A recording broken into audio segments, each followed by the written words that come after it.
छोटे से शहर में शर्मा परिवार अपनी खुशहाल जिंदगी बिता रहा था। परिवार में 3 लोग थे। मधुरिमा जी, जो कि सास थी, उनके बेटे राहुल और उनकी नई बहू साक्षी।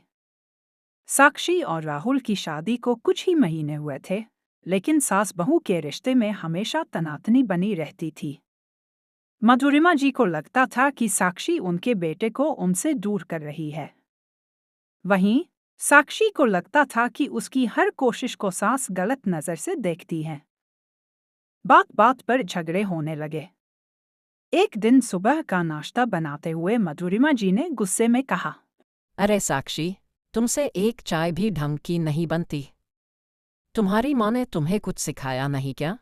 साक्षी ने गुस्से में जवाब दिया, माँ ने तो सिखाया था, लेकिन यहाँ हर चीज में आपकी शिकायत सुननी पड़े, ये नहीं सिखाया। राहुल इन झगड़ों से परेशान था। वो दोनों को समझाने की कोशिश करता, लेकिन किसी पर असर नहीं होता। फिर एक दिन कुछ ऐसा हुआ जिसने इस रिश्ते को बदल दिया।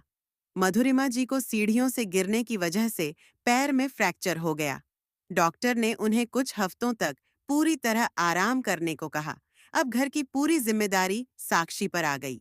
साक्षी ने बिना किसी शिकायत के पूरे घर का ध्यान रखना शुरू कर दिया। सुबह से रात तक वो सास की दवाइयों से लेकर घर के काम काज तक सब संभालती। एक रात मधुरिमा जी ने देखा कि साक्षी उनके कमरे में बैठी थी। वो उनके पैर दबा रही थी ताकि दर्द कम हो। मधुरिमा जी ने कहा, साक्षी, तुम्हें इतनी मेहनत करने की जरूरत नहीं है, तुम भी आराम कर लो। साक्षी ने हल्की मुस्कान के साथ जवाब दिया, माँ जी, आप मेरे लिए माँ जैसी हैं। अगर मेरी माँ होती तो मैं उनके लिए भी यही करती। मधुरिमा जी की आंखें भर आईं। उन्हें अपनी गलती का एहसास हुआ। उन्होंने महसूस किया कि साक्षी केवल बहू नहीं, बल्कि उनकी बेटी बनने की कोशिश कर रही थी।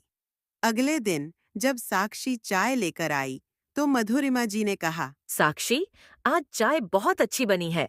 तुम्हारी माँ ने तुम्हें सच में सब कुछ सिखाया है और अब से मैं तुम्हें अपनी बेटी ही मानूंगी। साक्षी ने चाय का कप थमाते हुए कहा। और मैं आपको अपनी दूसरी माँ। उस दिन के बाद से दोनों के बीच का रिश्ता बदल गया।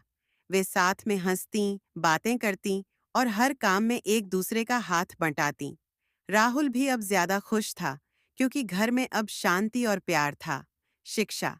सास और बहू का रिश्ता जटिल जरूर होता है, लेकिन अगर दोनों समझ और धैर्य से काम लें, तो ये रिश्ता प्यार और सम्मान का सबसे मजबूत बंधन बन सकता है।